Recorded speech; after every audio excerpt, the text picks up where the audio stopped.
I'm Jason Sylvia, and this is the Creative Capital Show. A show about creative people and how those creative people turn into entrepreneurs by taking their creativity and turning it into a business and facing all the trials and tribulations along the way.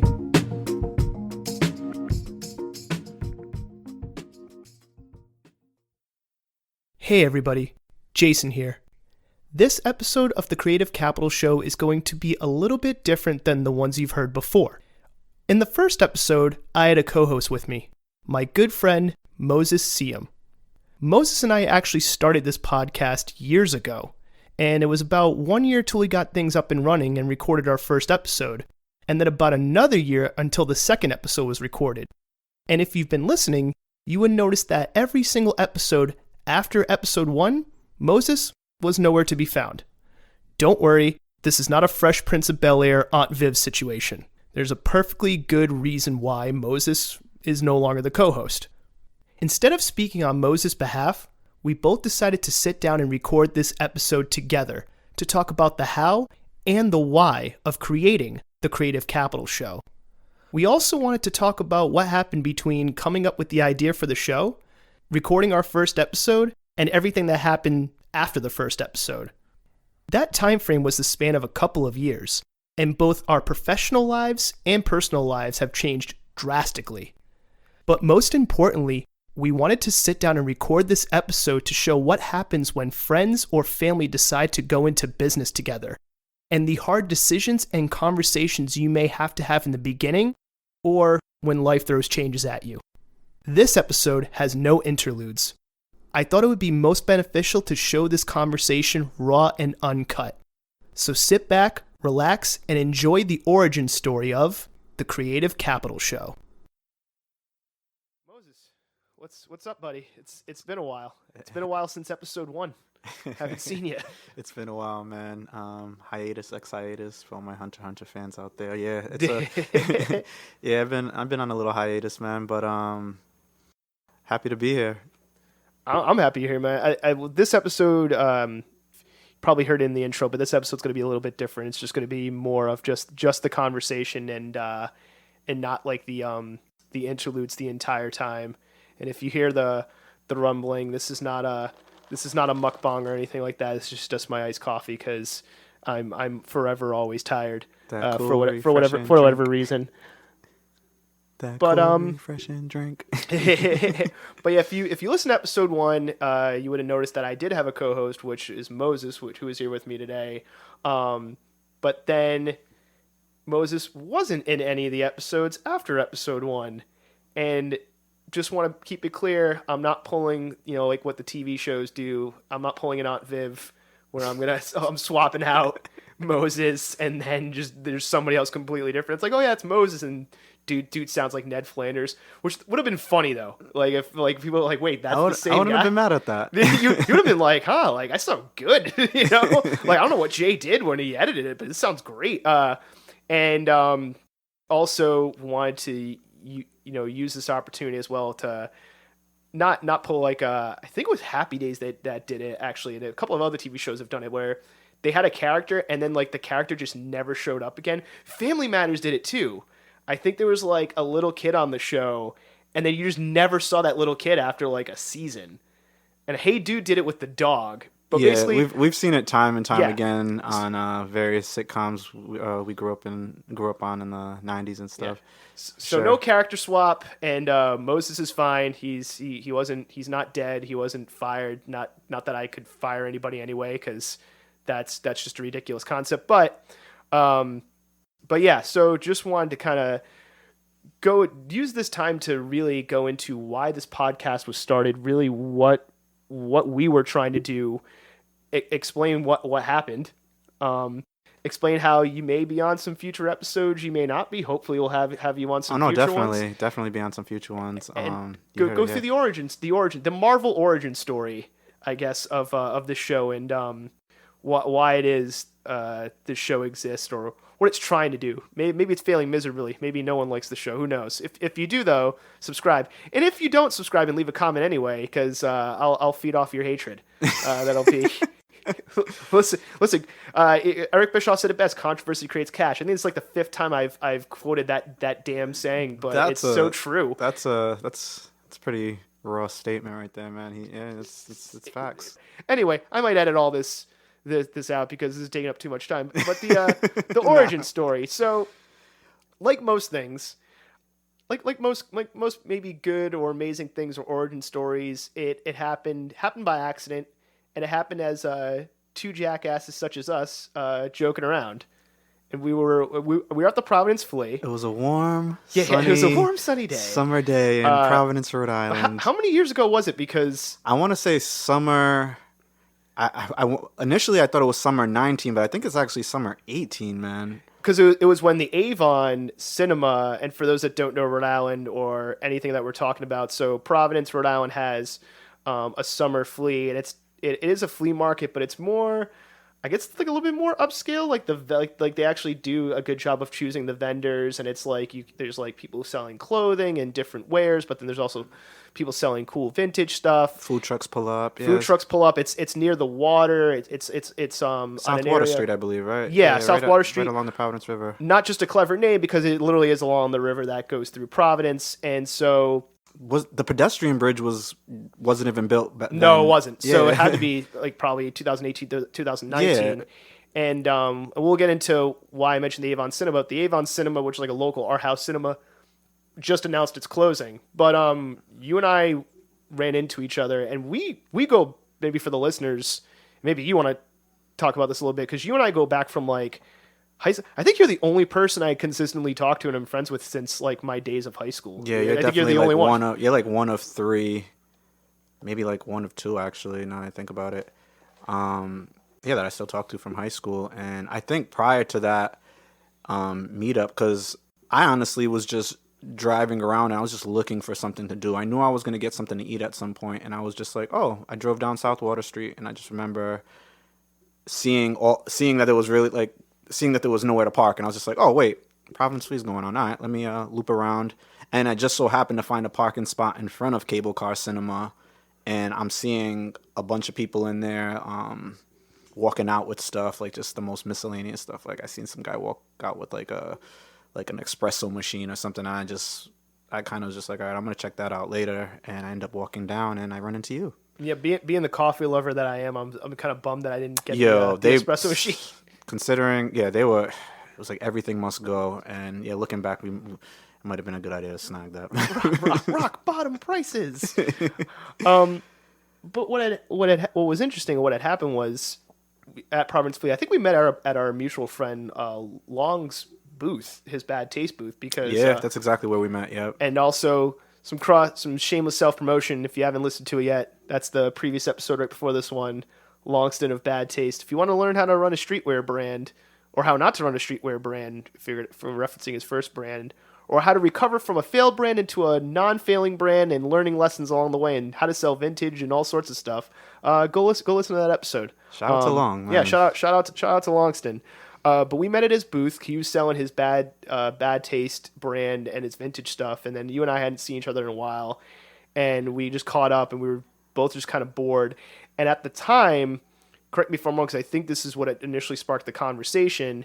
It was Rhode Island had this horrible, and I think maybe because you work for the state, so maybe you can speak on it a little bit better than I could, but I do remember it had this horrible marketing campaign for tourism called Warmer Cooler. And that thing was such a goddamn joke. And I'm not going to get into politics, but it was, what was it? It was really bad visual branding, really bad saying, and the state hired, this is what blows my mind. We have one of the best art schools in the entire world. Not even the country, the world. Mm-hmm. Rhode Island School of Design. So we have like this wealth of talent that we could have like just chosen from. We could have chosen somebody local. We could have chosen so many things. Mm-hmm. And we chose a firm out of like, what is it?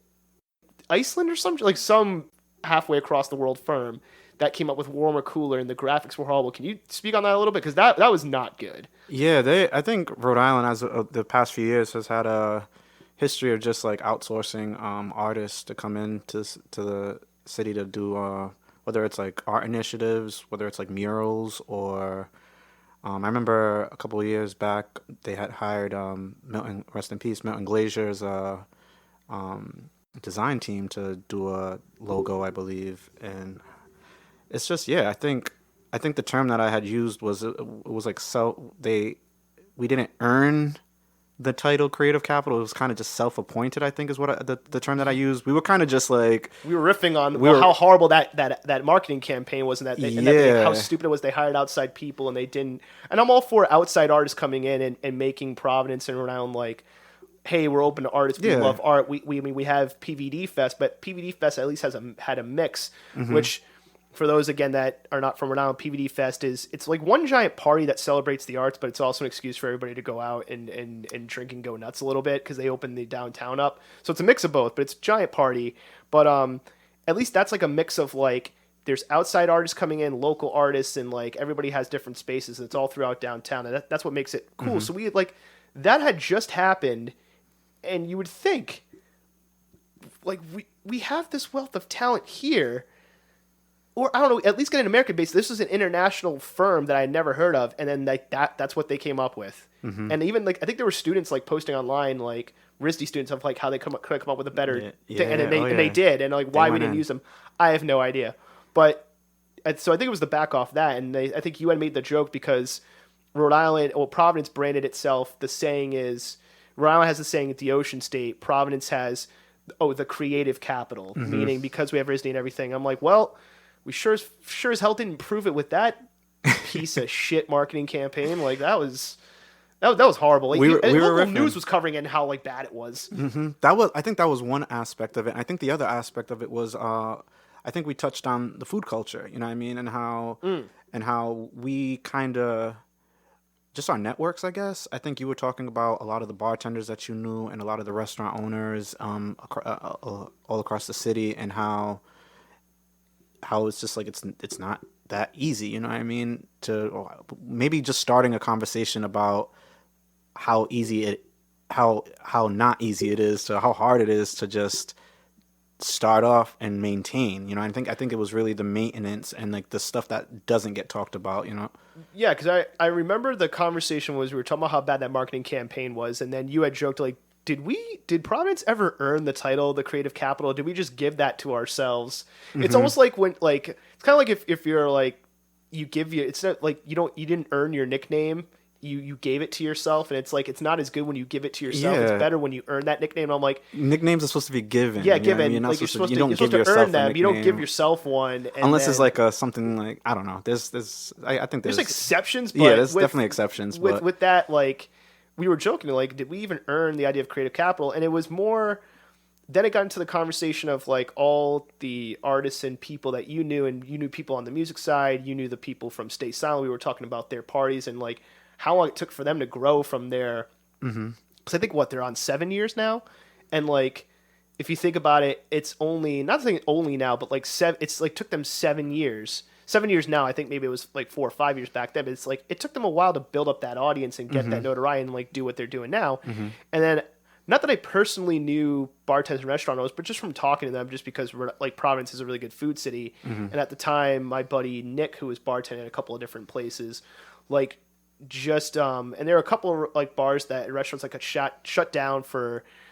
It wasn't because of the quality of their drinks and their food. I'll just put it that like a lot of like.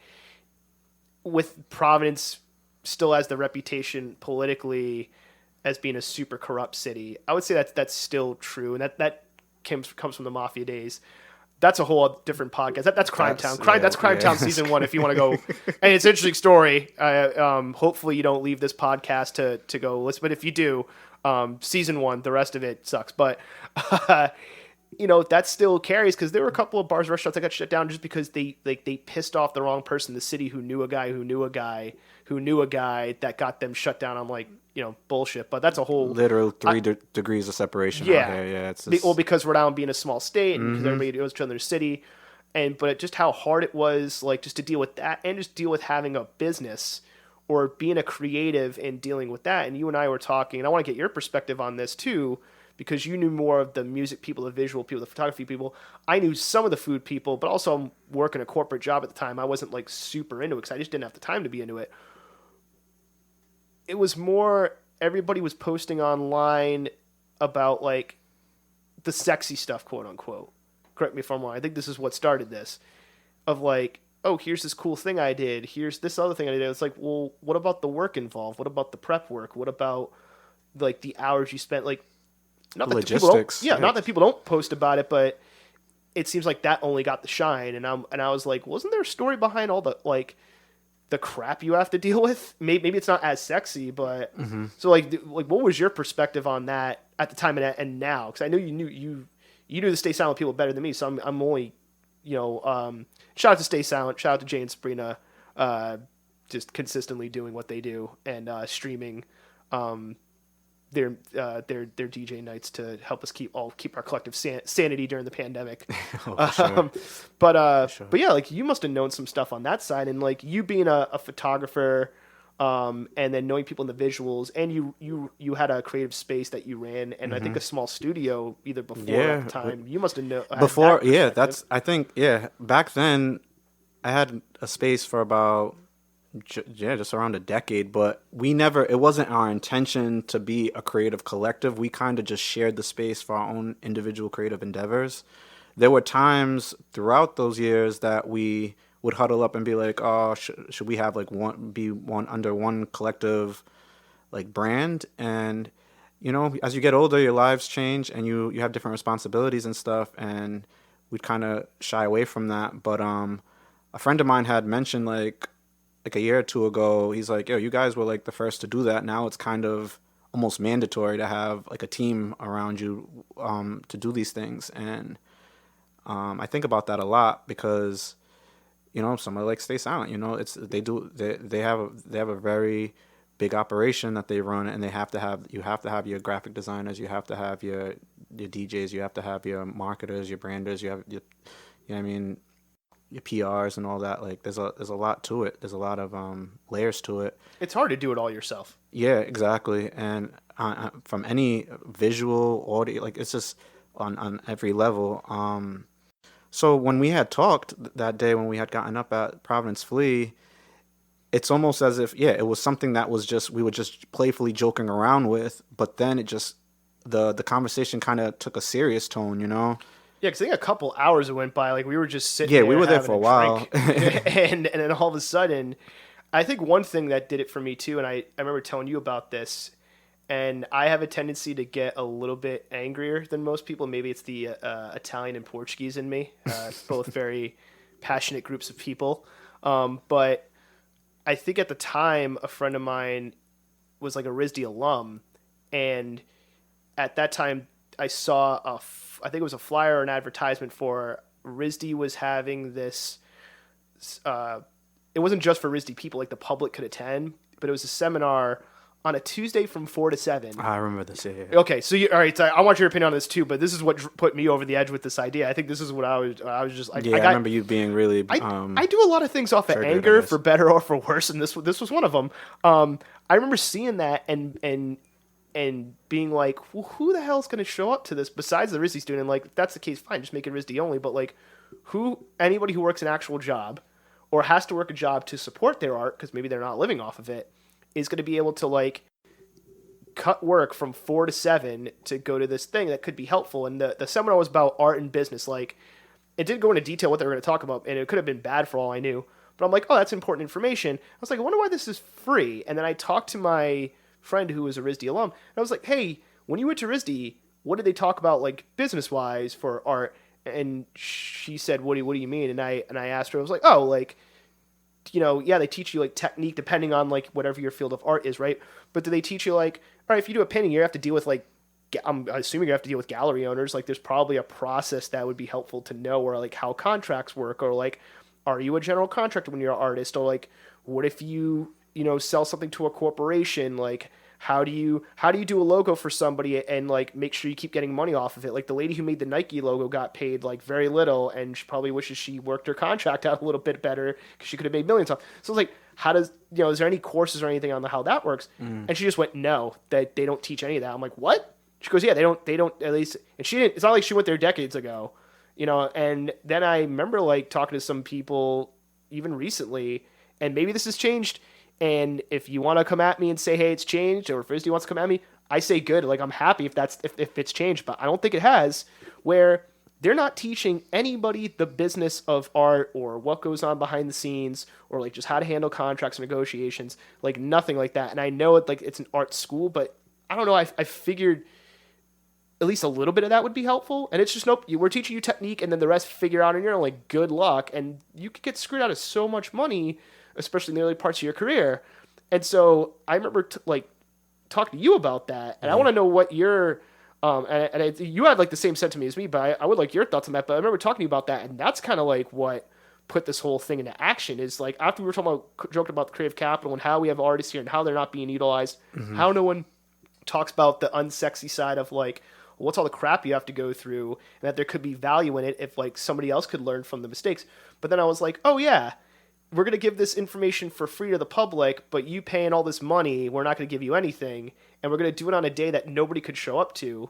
I was like, if I was a student, I'd be mad. Like, no, that's interesting because I think that fall, that fall I actually took my first RISD CE class. I remember meeting this graphic design grad student at a salon Halloween weekend, and we were just talking, just having a mildly drunken conversation about just life, art and life and stuff, and what she's doing out here and all that. And she had mentioned RISD CE to me. I had told her that I kind of want to take some classes there. She's like, take a class, see what you think. She goes, you're a state worker. They might have been paid for it. And I think that was really what got me to do it. And I had taken an intro to drawing class, loved it. But yeah, I had shared the same sentiment with you as far as it wasn't like I was trying to become an artist or anything like that. It was just something I wanted to do. And then I started really looking into the programs that they have, and I ended up talking to a lot of the HR reps at my job to see if they could possibly help pay for it. And one thing I noticed when I started the CE program I was studying interaction design, web design, was that there were resources, but it was mostly for portfolios, like how to get your portfolio to a company. And then that's when I started realizing that that's really like important, you know. Like I think when you come out, it was going back to what you were saying about like, oh, when you get your degree, you don't know how to really like navigate the business side of things and managing, you know what I mean, your art practice and such. And what I learned, like as I got further and further into the program, it was that you had to like actively seek these events. They weren't really marketing them that efficiently till they started utilizing IG. And I think, I'm not too sure exactly when they started utilizing IG effectively, but I want to say it was like mid to late 2019. They made like a RISD Careers IG page. And that's when I was just like, oh, all right, they're finally starting to get I completely forgot you were in a class, but so you were in it. I completely forgot that time. Yeah, that was literally class. Literally right around the time. I think literally when we started trying to turn this idea into something, you know, this conversation into something that we had at the Providence Flea. And I actually I want to say it was either spring or summer. No, it was around spring or summer of 2019. I had met this former undergrad from RISD, and I was telling her about the CE program, and she was just telling me, she's like, yo, be mindful of what you really want to do. Get what you want. Get your money's worth. Like really like pressure these professors and stuff, because they have a agenda that they're going to go by, and they're going to get paid regardless. So if you don't feel like you're getting your money's worth, you got to just like get in where you fit, and don't feel as though you have to complete the program in order to, because it wasn't like I was getting a degree, I was getting like a certificate, you know what I mean? Right.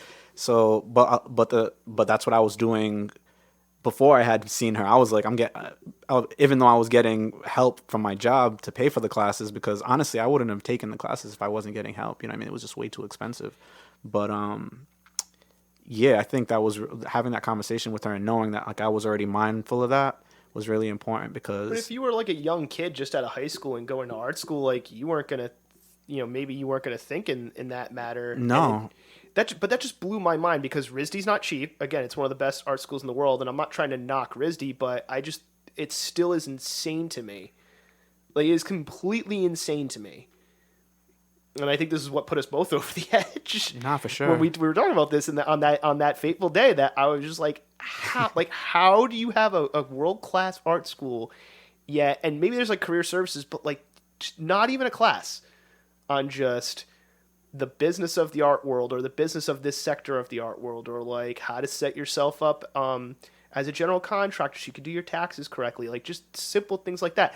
And I get it, like artists are not business minded, so then hire somebody in the business world, or like you're gonna tell me RISD doesn't have the connects. Like if they can get friggin' Virgil Abloh to come do a talk for free, then I guarantee they can get somebody, like get art dealers, just get anyone like to just talk about the basics of that. Mm-hmm. Which I understand you could get that on YouTube and stuff, which to me is even more insulting than like, you should be able to get people, if you're a world-class art school, I don't care what kind of art school you are, to talk about these things. We were very mindful of that at the time, and I think they have demonstrated changes, and they are which great. Which is I mean, good. But yeah, but at the time, exactly. But at the time, like, it was really interesting to just share those sentiments, and then me go on that journey and really be mindful. I'm like, all right, well, I want to go to this. I want to check this event out. Where do I go for this? And I was very actively seeking these programs and these little events and these little forums, and it took a little while for them to because they there's like almost like an exclusivity to these events too.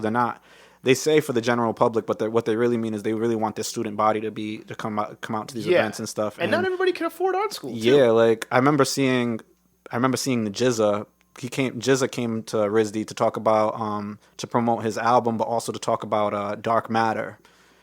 It's like I remember posting it on IG, and people were like, "What the heck? I didn't hear about this." Well, and the if I Virgil wasn't Abloh thing, I posted that and it was free, and nobody knew about it. Like they weren't marketing because the thing is the only place you're gonna see those posters for those events are in RISD buildings. You know what I mean? Or on like RISD sites. Like you have to go to their site. Exactly. Like even their social media pages weren't really promoting it. And I don't know if it's changed now, but yeah, like so that's the thing. I think they're doing a better job now with kind of finding that balance of, just like getting students prepared for the real world, whether it's portfolio driven or just like business vernacular, and just really knowing knowing the business side of things. And they're doing a better job at it. And I think they're using social media the right way too. You know what I mean? Whether it's through stories or just micro content, or just using social media segments such as IG and I wouldn't be surprised if they're on TikTok now. I mean, so basically it was you and I. We met at a mutual friend's booth at the Province Flea on like a random Saturday. We joked about how we did a crappy, like how the state, not you and I, because we didn't do it. We would have done a much better job, I think. The state had a crappily designed tours campaign. We didn't utilize local artists for God knows what reason. Then we talked about how local, whether it's artists or more creative businesses or creative-based businesses, like not your traditional businesses, and even the restaurant industry, like there's a lot of stuff that goes on behind the scenes that doesn't get talked about that could probably help some people out, right? Whether it's you're creative and you're already doing the thing and you're successful, you could, like your story of like the stuff you had to deal with could help somebody out that's on the come up, right? Because obviously RISD, as we just talked about, wasn't teaching any of the behind the scenes stuff at the time, or the bit more business related stuff. And how there's value in the unsexy side of any type of creative career. There's value as far as talking about it. It's just that no one's talking about it because it doesn't get the likes and the views. Mm-hmm. Even if you're not successful and you're doing it, it's like, okay, there's value in talking about that too, of like, all right, you failed. Well, what happened? Because then somebody else could avoid that. And then there's also value in somebody who's on the come up or trying to do it. Because it's like, well, what are you running into as a roadblock? And so you and I were like, what if us two jackasses talked about it? Candidly. I think that was the most important thing. Yeah, like not to be super professional. Like, and at the time I was working for a giant technology company. I won't say the name, but a very huge one. And I was working more the corporate job, and it was making me a good amount of money. So I kind of like I knew tech and I knew business and I knew more of like, I guess, the white collar stuff or the unsexy stuff, but stuff that I did find interesting because I wonder, like, all this stuff, like how does an artist do their taxes? Like, do they even know? Like how the hell do you file? Like, stuff like that was interesting to me, at least, because I was like, oh, that could probably help somebody. Like, I wonder if they do certain things. And then you knew more of the actual creative people, and I was like, huh, what if you put you and I in a room, because we have different personalities that complement each other, and we put it in the room with artists. We ask them these, equally, hey, how did you hone your craft and gain your skills? But then also, like, what was just some of the bullshit you had to deal with to get to the level you're at, or what's some of the bullshit you're dealing with now that pisses you off about your industry? Yeah, we had like a mildly irreverent take on it initially, I think, but we also knew that the variety of guests that we were going to bring on, whether artists, business owners, or anything like that, just we knew between our two personalities that we would be able to navigate any conversation with any personality that we brought on. You know what I mean? Because first and foremost, a lot of them, I think we were really focused on bringing our friends that we knew that were in these industries, Right. And then hence the first episode was with my buddy Dave doing the independent musician thing. Mm-hmm. And I think that's really where it started. It started from two guys just almost as if we were at the bar, just like hating on like various things, just we were being a Statler and Waldorf, I think is the two dudes from the Muppets. We were being all Statler and Waldorf about Providence and how it called itself creative and didn't earn it. And I was like, what if we just recorded this just to see if anybody be willing to listen? It was like a minute to like 3 minutes of us catching up and being like, hey, how's it going? What you doing? What are you doing? And then it just went from that to what we're currently talking about right now. And I think at one point I mentioned cable car. Right. And so cable car was closing. So this is where it gets even more hilarious, because it was literally bored, talking more shit. And I think only Providence you could really have this kind of weird conversation, at least to me, because we're in a unique city in that like we have this really creative food scene that's doing really well and everybody supports each other.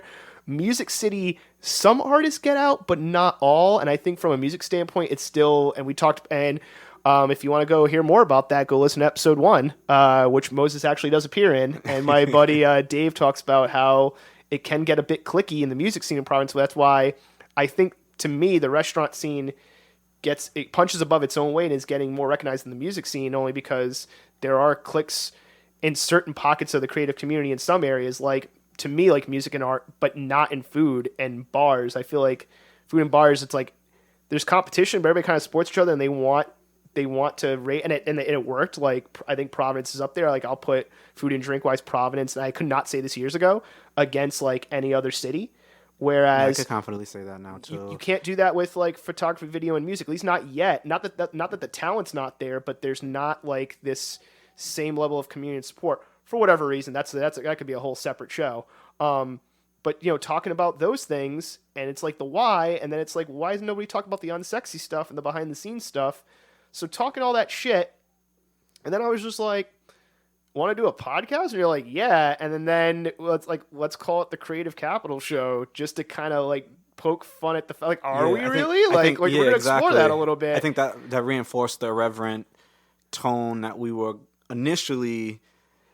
It became less irreverent. Yeah, exactly. Like, once we started, episode. exactly. Once the structure and once we started thinking about like who we really, the guests that we wanted to have on and who we wanted to talk about and the topics that we wanted to talk about. Yeah, it took a less and less irreverent take. But yeah, just to think that we were, the audacity at the time for us to think that, we were just like, let's call it that. And by the way, like, I don't like.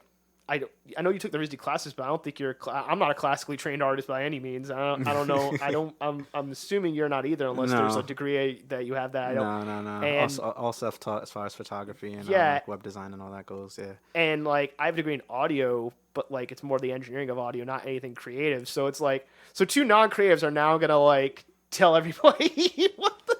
Yeah, I know, exactly, the audacity. But I think that was also what made it more intriguing for us. We're just like, all right, well, we got something to say, and we got some questions to ask. And if you're wondering why it's not as irreverent, I'll get into that, and we'll get into that, because then it was, after all that, you're like, oh, by the way, the Avon Cinema, and Avon's had a history, because it was like the first. And one of cable car. Wait, cable car, Avon. I'm sorry, cable car. Yeah. I've been saying Avon. I meant to say cable car. Avon's another art house cinema that is still going, thankfully. Cable car, but was like the first. Actually, no, maybe not the first. I think Avon may have come before Cable Car. So Avon was first, Cable Car came second. Yeah. Cable Car then shut down. The Avon's still around, but Cable Car was shutting down that day, and it was an art house cinema that, and I think at least for me, it was the first one that sold like beer and wine and alcohol, which blew my mind because now like every showcase sells, at least the ones around here do, or every like big cinema, but like, you know, that was one of the first places for me that like, oh, I can have a beer or wine while have like watching like a film, any film, let alone like an art house film or a documentary. They were shutting down, and it was everything must go. And then you and I went in just to see, because you were like, some guy had an espresso machine, and like because I love coffee so much, which again, shameless self promotion, Double Shot Sundays, doubleshotsunday.com, go check it out. I DJ on there, and I talk about my love for coffee, but I was like, well, maybe they have some other coffee stuff in there. And we didn't find coffee stuff, but what was interesting about Cable Car is that the movie theater seats in there, because it was a one projector, one theater place, was tiny. Very, very intimate theater. Yep. Probably you couldn't see any more than, I would say, like 20 to 25 people, maybe? But maybe more, because the seats, as we found out, well, we didn't find out right there, like we have gone there before, but the seats were like these like leather, like two-seater love seats. They weren't like the individual seats. So they're like small like love seat style couches. They were all leather, and they had built-in cup holders on either end. And we were just like looking around because like it was everything must go. They had been shut. The business had closed, and they were selling everything. And I looked at the tags on one of the love seats. So like someone had rips and tears. Like they were just And I found like a good quality one, and I looked at it and I just went, "Mo, come here for a minute. Like, am I reading this right?" And it was $40. And we went to the lady. We're like, "Are you really selling this like leather love seat with built-in couples for $40?" She goes, "Yeah." And we're like, "I don't carry cash. I just carry plastic." And I was like, "I'll pay you right now." She's like, "Cash only." And you were like, "Dude, I'll go get this right now." Because the idea was, this is how quick we went from talking shit to like show idea to now like we're serious. It was almost as if it reinforced our anger. Yeah, there's a double reason down why on our anger. It was just like, they're closing one of the most purest establishments in the city. I've seen so many great documentaries here, and now I remember us talking to the owners for a bit and just like kind of expressing our anger. And we could touch on that a little bit later, but I want to know more about that. I don't have to get that contact information from you because I still got their numbers. Good. She I remember her telling us how they were kind of affiliated. Was it with Brown or RISD? I think they were. I think it was RISD. Yeah, they were affiliated with RISD, and they were discussing renegotiating their contract for 10 years, I believe. It was like because RISD owned the building that they were in. Because that's another thing about, for those that just don't know around in Providence geography, like Brown and RISD have like their main buildings, but then there's a certain section of Providence, the east side as it's called, that they own, and through other parts of Providence in the downtown, because of the way the city is set up and because these institutions are a bit on the older side, they have buildings all over the place. Like they just buy up land. So this theater was operating in a building that was owned by RISD, but even though it wasn't like a RISD. Like it wasn't a RISD business, just RISD owned the building, to my understanding. And so they were going to renew their lease because they'd been there since the 70s, which I didn't realize. Yeah, they were there for a while. And then RISD didn't want to renew. And now some other guy, some random dude, put a coffee shop in there, a coffee shop / movie theater, which is the exact same thing as Cable Car, that's failing. And I was like that again. Maybe that's a future episode, but that that recently happened within the past year or two, and that thing failed. I'm like, gee, I wonder why. He was from out of state too. I don't think he was familiar. No, he wasn't. And also, you're coming to a city where you could throw a rock and hit a good cafe. And I was like, unless you have amazing coffee, I don't know how the hell you're going to compete. And he didn't, so not surprised. But yeah, so she was saying how one of the owners was saying how RISD just didn't want to renew their lease. Yeah, they didn't. I think I remember her talking about how a lot of the ideas that they would have meetings, I guess, with a bunch of the RISD personnel. And I don't know if it was quarterly or bi-monthly or something, but she had said like over the years, RISD wasn't entertaining any of the ideas that they had, and they just felt like unappreciated. And when negotiations and talks had come about in regards to renewing the contract, they simply would just like we're out. We're actually straight. We don't want to do this. It wasn't like they got forced out, which I had assumed was the case. Like just like the common case of rent getting too high, you know what I mean, or just Yeah, or like they weren't like their books were bad or something like that. It was just like RISD was like, nope, we're not going to renew. And I don't think, to my knowledge, when we had that conversation, at least that short conversation, no, she had said that they didn't want to renew it with RISD. It wasn't like RISD. Oh, okay. Yeah, I thought it was the other way around. Nah. She said that her and her husband, they were just like, they weren't entertaining any of our ideas. I gotcha. And then that's when they were just like, you know what, we're just gonna call it off. And I think they're still doing like programming with Columbus Theater and stuff, or like certain like viewings of like films and such. I mean, this was pre-COVID, you know. Yeah. So it's just sad that space though literally got taken over by another person doing the same. It's like that meme. It's like I want such and such, and it's like we have such and such at home, and it's like such and such at home is not nearly as good as the real thing. It's like there was cable car, it was awesome, it left. McDonald's just did that. Yeah. They just did a new ad with the sausage McMuffin. They're like, you have all the ingredients at home, but does it really taste as good as ours? Well, no, because they're pumping it full of MSG and God knows what else, and preservatives that it never goes bad. But that's a whole other story. Literally just saw that commercial like last week. But no, then another guy went in there, another person, and he was from out of state. And he's like, I'm going to make a coffee shop, movie theater that does art house films. That he never got the right, like he didn't have enough money to get the rights. So he had to do like films in the public domain, which is worse. And I was like, oh, so just cable car, but crappier. And there's a reason why it didn't last. I think it only happened a year. But we had to get those leather seats. Like after we talked to her, we were like, dude, there's a reason why this is happening, like fate, whatever. And we got the leather seats. And then we were like, I'm going to rent a U-Haul, and I paid you for half the U-Haul. I think it was only another $40. Yeah, so I got the U-Haul like within a day or two because, I mean, the couches were nice. You know what I mean? There were a couple of bad ones, but we ended up getting a couple of decent ones. We got two nice ones for $40 a piece, and then the U-Haul rent was $40. So, like, I think it was like, what, $60 out of each of our pockets. We were able to get two nice leather love seat couches. I'm like, this will be the couches for the show. The nostalgia was priceless. Yeah, and it's like, and hey, if we get local people on, it's like, oh, you're sitting on the seats from the cable car. Yeah, we would I know personally that I was somehow gonna find a way to mention the couches. Yeah, in the we were gonna try and do that every single time, if not on the show, at least to the guests. So like that way, and then we could see who the real ones were. If they were like, oh, I've never been in the cable car, I'm like, oh, all right, get the fuck out. It's like you wasn't there. You leave. You leave now. That's the kids. Get off the goddamn show. He wasn't there. But it was just funny how all those things converged. And it went from literally the course of an afternoon. Hey, what's up? Joking about a marketing campaign, a bad one. Getting mad about RISD and lack of business training. Yep.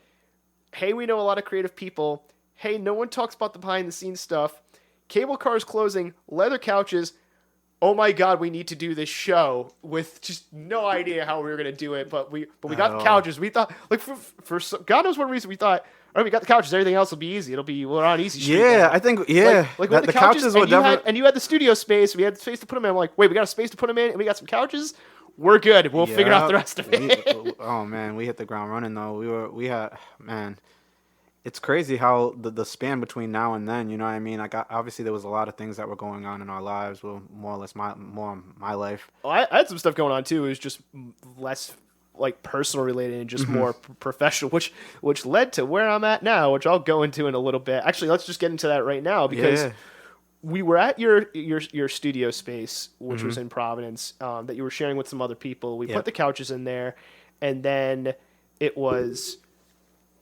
You know what's funny? We were like worried about all the other little details and talking about that, and yet like the basics of like how are we going to do the audio, and because I did have an audio background, but it's like how are we going to do the audio and the show format and getting guests, like the super important stuff. I don't know why, but we just didn't focus on that. It's like, no, man, we got to get a good logo. We're going through these art. Like, we spent time going through art books, getting a logo. Yeah, we were not like, hey, our guest going to be? Like, how many times are we going to do this? How are we going to set up scheduling? Like, what's the equipment we have to buy? It was just weird where our heads were at. I don't know if anybody else does this, but like, focus on the most important stuff first. Like, if you're doing a podcast, focus on how you're going to, like, the audio equipment, where you're going to publish it to, like, how you're going to get it on there. Are you going to do ads? Like, who are you going to do ads for? How are you going to get listeners? Who are you going to book as guests? How long is it going to take you to edit an episode? Are you going to edit it? Show format. Which, by the way, we already had the idea of steal the show format from Business of Hype. So if Jeff Stapler, if you're listening to this, thanks, you're an inspiration. Also, good artists copy great artists steal. I'm like, we're just gonna steal that format because it works. We were kind of just interlude, like conversation, reflect interlude, conversation, reflect interlude, conversation, reflect interlude. I'm like, that was the perfect. baseline, yeah. And I think just the whole idea of you having the audio background and me having the visual background, we're just like, all right, we'll figure it out. I think that was really, we got this. And yeah, like, no, we didn't. Yeah, we were just I remember countless bar nights of just like trying to just like format it, you know what I mean, and just really format it. But it was a great experience, man, and it's gonna, I think, going forward, where like just now, like just seeing, like just sitting here and just like seeing how everything's working, the machinations of it all is really, really, really awesome, man, because this is initially what I had pictured it being. Like when we first got up, I'm like, it can't be that complicated, like it can't be rocket science. But then when we would edit, the editing process of like I don't want to just jump forward. I don't want to jump too forward to like the first episode and just like the whole process behind that. But like once I started realizing like the really like meticulous stuff, I was like, oh, okay, we definitely we definitely might. I definitely thought this was gonna be a lot easier than it actually is. But I mean, it's just great, just like understanding all these little nuances and stuff. Like you were learning a lot about branding and copy and stuff, just like with certain things that I was bringing up, and I was learning about like just even before we even started recording, the whole what was it called? What was it? What's the term? Was it copy stage? No, it wasn't. It's gain staging. Gain staging. Like just that term, I had never heard of it, but when you had broke it down to me, I was just like, oh, I know what that. I was like, oh, that's what you mean. I know what that's. You just never heard a term for it. Gain staging, and I'm not going to get into it just because that was literally like 20 minutes of just testing everything out. And we were testing out gain by talking about gain staging, which I think is hilarious, but is literally just staging your gains or staging your levels in a way that when you're boosting or attenuating gain in one area, everything else is equal and brought up equally or brought down equally. So that way you're not boosting it in one area, then you're maybe unintentionally boosting another area, and it's just keeping everything nice and even when you start. So that way, whether you boost or lessen gain in one area, it's even across the board. Makes your life a lot easier when you're doing anything audio related. If you're recording, if you're a DJ, if you're doing podcasting, go look up gain staging. If you don't know what it is, maybe you'll find that you've already been doing it, but another technical pro tip. But I think that was the balance between us, which I thought was good, was that you were, not to say that I'm not a creative, like I've always been interested in creative stuff and do creative things, whether it's making music, DJing and stuff. But I also had a technical background. I had the audio, the audio engineering background from school, worked at a technical company. So I like the term dabble, I think we were just dabbling in a lot of things that overlapped, that complemented each other, And we were dabbling in each other's worlds because I wanted to know more about visuals and branding and how all that worked. Yeah. And you knew that way better than I did, and you knew you had the network of creators better than I did. Mm-hmm.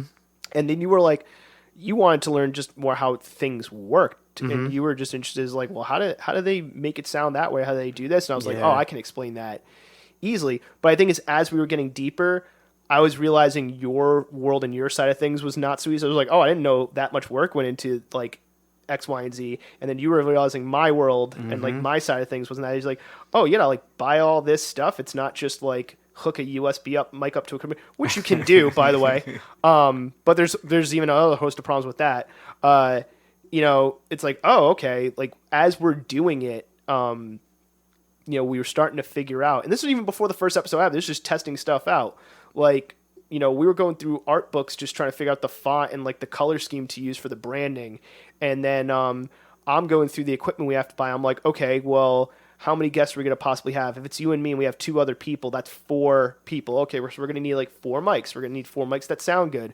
We probably want condenser mics because of the studio we were in, which was the studio that you were sharing with other people. It was in a big building that it was in like an old mill building, which, there's people above us, below us, on the sides, there's hallways, it's old, it's wood, there's like pipes going through it. Not that it was a bad space, but there's like all these things you have to account for sound. Mm-hmm. So it's like, oh, we need condenser mics. Okay, why condenser mics, Jason, and not handheld mics? Oh, because condenser mics have a tighter pickup pattern, which means they're not going to catch all the background noise, or not as much background as if you have like a handheld stage mic, because the stage mic is made for the stage. So you want to capture that. Whereas that's why you have the condenser mics, which are you'll see more of those in recording studios because they only pick up so much. They don't pick up 360 degrees, whatever is around it. It only picks up really what's right in front of it. That's going to help when it comes to this. Then it's like, all right, we don't need the best mics in the world. Why? Well, we're not a recording studio. This is just audio and people talking, which makes things a little bit easier when you're editing. So we need them to work. We need them to sound good. And then it's like, all right, well, what do we do after that? We recorded it. Or we're going to have to edit it. Should we invest money in a big recording software? No. Well, why not? Again, we're not putting on like auto-tune and doing all this. Like, we want it to sound good, but we're not a recording studio. We just need a way to get it saved onto a computer and do like basic editing. Audacity's free. You know what I mean? It's like, how are we going to publish it? Oh, so this podcast uses Anchor, and I'm going to make a note. I'll probably do an ad for Anchor right here. And Why not? But Anchor at the time, now it's owned by Spotify. It's still this way though. You hit one button and it puts it on all the platforms for free, saving you a ton of time, and it's free. We're not being charged. There's no like tiered or anything like that. Kind of reminds me of like Linktree for IG when you could. Right. Yeah. And so it's like, okay, now we can publish this thing to as many platforms as possible. So it's like, okay, we had to think about all these little steps. And it was funny, like as we're going through it, it's like it's giving us ideas of questions to ask depending on who the guest was. And our first guest, and then it was like, hey, why do we get guests? It was like, well, I can talk to my buddy Dave because my buddy Dave, episode 1, had just made the leap from he was working retail and like he had just left that 100%, like before he was kind of 1 foot in, 1 foot out, that he was 100% making money off his talent of being a musician. He was doing it a couple different ways. And it's like, okay, here's our first guest. We're going to hit the go button and we're going to see what's going to happen. I think he was a great first guest to have also because a lot of the times when we were having our meetings at these like various bars and establishments, even in the creative world or the white collar world, even from being in tech, business gets done over drinks. Yeah, always. And I remember like you would like ask an opinion of a bartender or a business owner, like and I remember seeing their faces light up, and it's just like, yeah, we so need that. You know what I mean? Like, I was just trying to like get like, hey, let's just ask people if like let's just see if this show is really a shitty idea or not. Let me just ask some random business owners. We brought it up to the cable car owners initially, you know, and they were like, what? Yeah, they were like, we'd love to have you. That's why I got their numbers to this day. And I think when I remember we collectively assorted the list of guests. And I remember you chiming in and being like, we should just bring Dave. We both know him. He's a close friend of yours, but there have been times where we've all gone out. All hung out and had a drink. And it's just like, and he, a lot of people still want to be musicians and stuff like that. And it's easier than ever to record at home and put a song out on Spotify or whatever. And it's like, well, is it really that easy? And he's a guy, like, he's not famous, but he's making money 100% off his music, like sustaining a living. In the educational side, I didn't know. Right. Prior to the episode, I didn't know he was teaching. I didn't know he was teaching piano. I believe he's a piano instructor. That was one of the income streams. So it was just to talk about it's not what you think. But we learned a lot in that, and I think so. We had the space, and you were sharing the space with the other creative friends. We were learning about even just buying the equipment. You're like, Jay, why? Like, I think you're like you're talking about like I think it's either Zoom or another company has this like this one piece of equipment you buy. It's like literally like a podcast in an all self-contained box, but it's $500.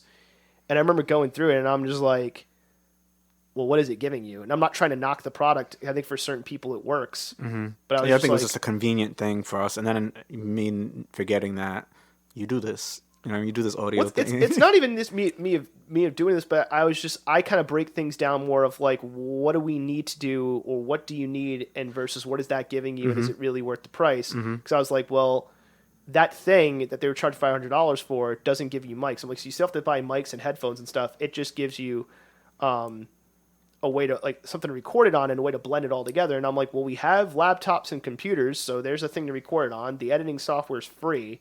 So we just need a way to blend the signals together. And I'm like, there's a USB mixer for $150. That thing's, and it has features. It had features and stuff that we didn't need, and I couldn't see justifying the price. And then for that amount of money, it's like we got everything we needed. Like we got all 4 mics. We got all the cabling. We got all the headphones we needed. We got the stands, I remember the you this, that. Like I was going through the itemized list, and I'm like, oh, we're gonna need power cables, we're gonna need extension cord, we're gonna need gaffer tape, we're gonna need this. Like that's my non-creative brain. That's my technical brain being like, Yeah. we better be prepared I for remember every little being thing. pleasantly surprised with you when we were bringing the boxes upstairs to the studio, and I couldn't believe how much we got for what we paid. Oh, I we mean, needed like, monitors. That was another thing I forgot. Like we had the speakers so we could play it yeah, back I on thought those were something gonna be nice and so edit. expensive, and then you were like, "Nah, I found like I remember going through your like all the going through all the products individually and just being like, it only costs that much. It only costs that much. He's like, yeah, well, we don't need We the didn't best need the headphones. best. We don't need the best mics. We don't need the best speaker monitors, And I was just like, sweet, And I think that's the thing. Like sometimes people forget is they think they need to come out the gate with like the best stuff, and it's like you could have the best equipment, you could have the best whatever in the world, and I think you could attest to this even being a photographer. Right? You could have the best camera in the world, and actually, more shameless self promotion. That is episode, I want to say, episode 3 with Brittany Taylor, accomplished photographer, and she bought this up like she worked at the Sony store and was selling like super expensive cameras to people who didn't know what they were doing with it. And I think you can attest to that. Like you've probably seen people with expensive cameras. Yeah, now you got the whole prosumer market that Yeah. they push all these new cameras that come out quarterly too, and it's just like, Do you know what you want, and can you get what you want out of your equipment to get to the goal? And if you can, then what's really the reason of paying more money? my first DSLR that I owned, I believe it was like 2008 or 2009. That camera, like the new, like the like an iPhone that came out like 4 or 5 years ago is probably like better megapixel wise than that DSLR. So this is like, I forgot who said it, but the best camera is the one that you have on you. You know what I mean? I think that's really what that always stuck with me. And I mean, as a photographer, you go through these phases where you start seeing all this new gear, and then you see YouTubers or content creators doing reviews of this gear, and it's just like you just feel it's almost as if you take it personally that you don't own it. But I'm happy I never went through that phase of just getting the most expensive lens and all that. Like I would just rent. I would do a gig, and then line up gigs where I want to use that lens, rent the lens, and just make my money back from renting the lens, if not make a little bit more money. And then if I really liked it, I would just do more gigs till I could afford it, and I would just rinse and repeat for like a good 4 or 6 year period. And yeah. The equipment helps enhance what's already there. Like if it's not already there, like no amount of equipment's going to help you. Like if your content sucks, your content sucks. I think Gary Vaynerchuk, who I love, and hope maybe he'll listen to an episode one day. Shout out to Gary V. He was like, dude, stop overthinking the content. And I think in the beginning we were kind of overthinking it a little bit. I'm like, we just have to record at some point and see what happens. But like, stop overthinking, just hit record, and like the market will tell you if it sucks. And I know that's a very like capitalist way to look at it, but the market will tell you, like the people will tell you if your content sucks. And it does take a little while to get yourself going, but no amount of equipment's going to save if like your creative voice sucks. Yeah. Like no amount of equipment or expensive equipment is going to save it. Like, with music, with anything, I've seen people with very lo-fi techniques put out better stuff than people with the expensive equipment. It's more just about, do you know what you're doing, and do you know what you want to put out to the world? And it's just being consistent and persistent in doing it. Yeah, I think somebody had said something to him. I had watched like a few years ago. I had watched one of his Gary V live, or it was like a vlog of his, and when he was just bringing people over to his business headquarters in New York, and one of the vloggers for the artist, I think it was like Kyle or whatever was his name is. I forget what. I think that the rapper's name was Kyle, and one of his vloggers was with him, and he's like, he had asked Gary V. He was just like, I just need to know quality or quantity, like what's more important. And Gary V, it's almost as if he's heard that question a ton of times. He was just like, probably has. He's like, quantity. And he's like, because quality is subjective, and you could just see the vlogger's head just yeah, he's like, wait, what? He's like, wow, that makes so much sense, and that's true. You know what I mean? And in the age of, I mean, now we're in the age of what? We're in the data age now. Is it safe to say we're not in the information age anymore?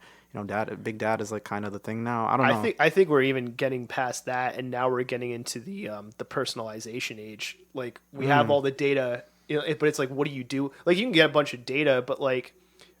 Going back to my technical career, data and information are two different things. So like, it's what do you do with that data, and how do you contextualize it? Then how do you make use of it for whatever your purpose is. Like, Mm-hmm.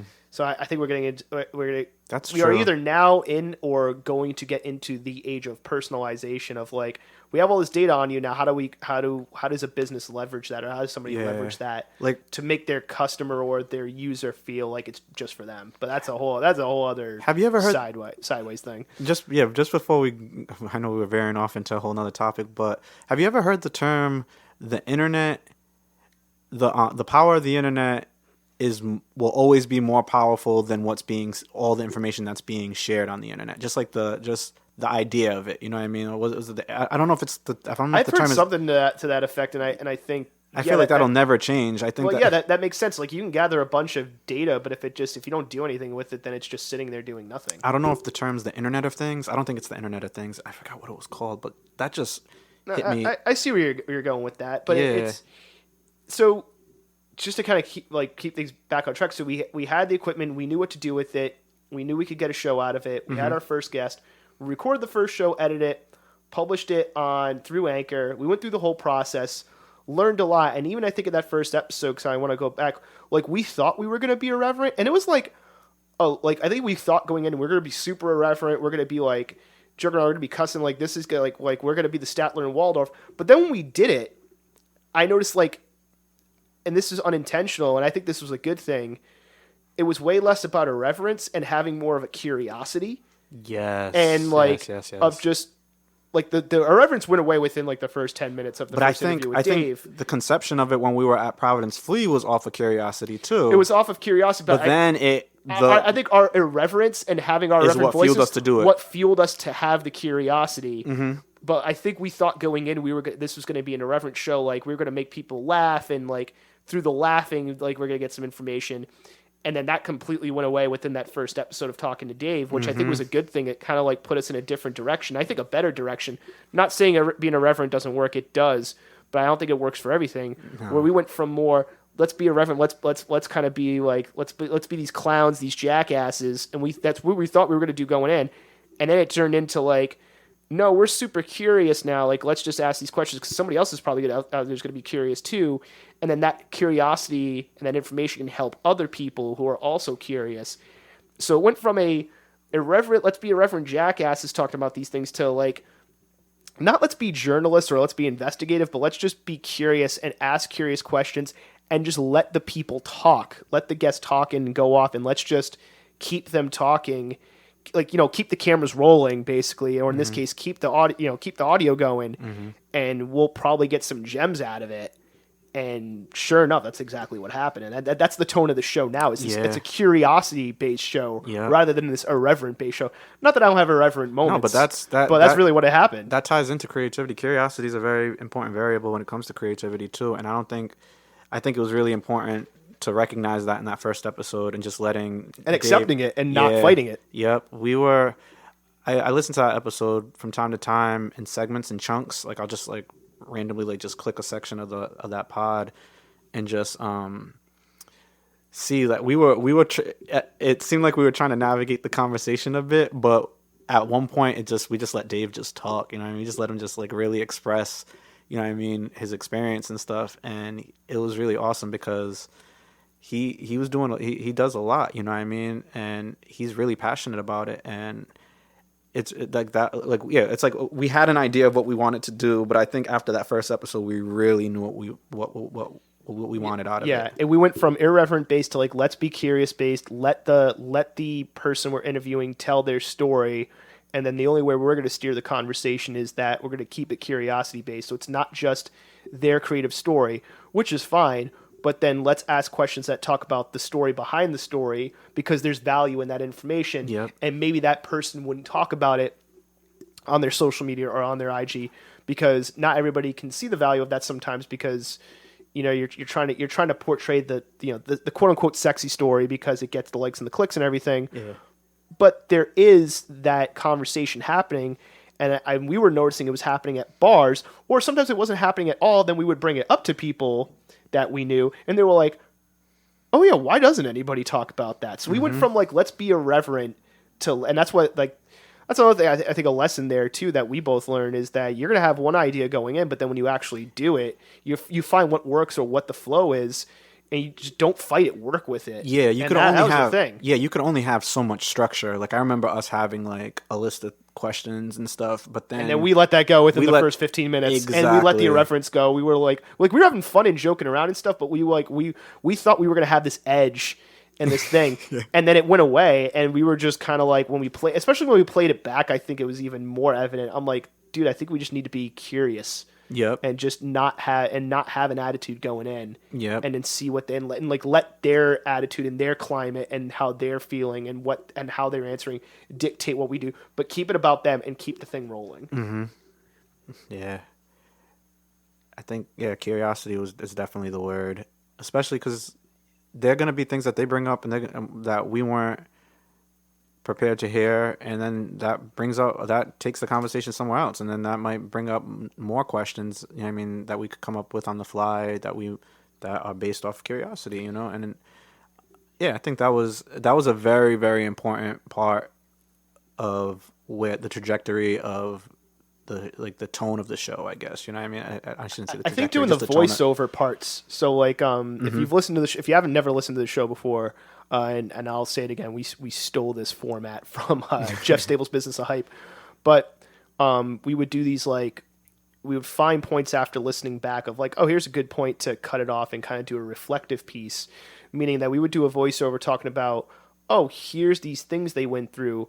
Not that we don't want to make people not that we didn't want to have people make up their own minds and like pick what they want to learn, but maybe something that we thought was a gem, and maybe if we reinforce it, it could help.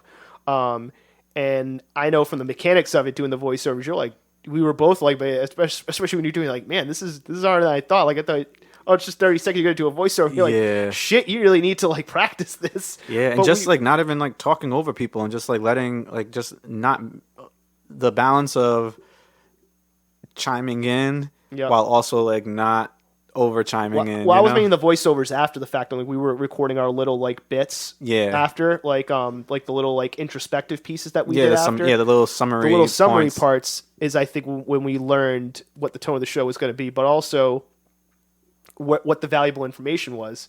Because when we had to talk about it, they're like, oh yeah, that really is a gem of knowledge. Like, okay, this is how this show is turning into. It became more curious and informative and creative and a bit more laid back and not straight up interview. Like it's an interview, but focusing on not just the creative, it's focusing on the information and like the struggle and the process, making that the sexy part rather than just the sexy part being the creative part. Yeah, it was a very good... it changed the tone. It changed how we presented ourselves. Yeah, like a very reflective interlude, so to speak. And I think it's going back to like Business of Hype, like I think that was really important because I'm sure Jeff Staple he knows these people that he's interviewing, but he can't completely know where the conversation is going to go from beginning to end. So it's a good way to like. I think one of the episodes he interviewed Hiroshi Fujiwara, who's like this legend of like streetwear and design in Japan, and then he was just like, "Oh, how much money does this project cost?" And Hiroshi's like, "Oh, I have no idea. Like I never checked." He's like, "Wait, you just don't." It's like, yeah, I just do things, and then my accountant tells me if like I have enough money to do them. And he was like, that's insane. but that's how you know he was about the work. You know what I mean? Yeah. It's just he's just about the work. Speaking of insane, so we put out the first show, and then a lot of time goes by, for various reasons. COVID was one of them, but COVID happened, I think, after what we're gonna get into because. Stuff happened. So you were in the first episode, and we're getting into why you're not in any of the other episodes besides this one right now. Yeah, I feel like I guess the best way of putting it is I kind of took a leave of absence, to say the least. Very family oriented person, and I think the balance, the work life balance, was getting a little overwhelming. I was getting out of a relationship at that time too. This is getting super personal, but I guess I'll just summarize it really quickly. Yeah, I didn't know about the relationship part. You touched upon it a little bit, but I didn't want to dive any deeper. I'm like, well, I'm not gonna. I was getting out of a relationship. I was going to school part time. I should say night school because it was all evening stuff. I was working full time. I was putting in more hours with my family because my father was very sick at the time. And it was a lot to juggle, you know. And I didn't want to We could curse, right? I think we were already doing that, so go for it. I didn't want to give like a half-assed job of what we were doing with the podcast, and I just didn't want to keep being the guy that's like, oh, I can't make it, or you know what I mean? Because I knew this was something that we were starting to take this very seriously because of the tone that we talked about earlier, the tone changing, you know what I mean, the curiosity. We found the value. Yeah, we found the value, exactly. And I didn't want to give a half-assed effort or, you know what I mean, really kind of come into the space not with all the other stuff that was going on in my life. So you approached me and like told me like, yo, like I'm gonna, I guess the best way to put it is like, yo, man, I don't want you to feel as though I'm going forward with this without you, but just like, I know life changes and stuff, and you could just like, yo, hey, take care of what you gotta take care of, and just know that whenever you're good, you could come back. And that was so important to hear, because I didn't want you to think I was quitting on you. I didn't want you to think that I was done. You know what I mean? But yeah, that's basically it. You know what I mean? I think it was just a lot of going on in my life, and it's easy to say, oh yeah, you make time for things that you care about and stuff, but you also had your dad passed away, which I was trying to be respectful of too. Like that's a huge thing, and he was such like an anchor in your family, which I didn't realize as well. Like yes, the patriarch, the dad is important, but from what you were telling me, he was like the center of that universe. Yeah, so we're just it was like holy crap. Yeah, so it was just like, it was very disruptive, and then like during COVID, you know what I mean? Yeah, so it was like that stuff was happening. So all that craziness was happening. Then your dad passed away right when COVID started, and then COVID. So it was like just one thing on top of another. Compound disruption, yeah. So I knew I was going to get back, you know what I mean, to finding my rhythm as far as like just my life rhythm, I guess is the best way of putting it. And seeing how things, like just being here now, like I just feel so good just knowing that it's only a matter of time till I could hopefully, you know what I mean, stop by. I don't know. We're gonna figure something out. I don't want to make. Oh yeah, no. Well, and also if it's up to you if you want to touch upon this, because you had stuff going on with the space that you had that we did the first episode right, which was a space you share with other people. And if you could touch upon what happened there, because I know there's some stuff there. And then there was another space on top of that you were doing with the family member. Which what was going on? What's going on with that? Because I think those are important things to talk about, especially from people listening to the show. And I'm going to touch upon why in a minute, at least from my perspective, why. Yeah, I'll be really brief with this, but yeah, the space that I had alluded to early on was a smaller space amongst creative peers, but also friends of mine. You know what I mean? Long was a part of the space at one point. You know what I mean? And people would come, do what they gotta do, stay for a certain amount of time or whatever. And at that, I'd say this was like I'd say this is like mid 2019.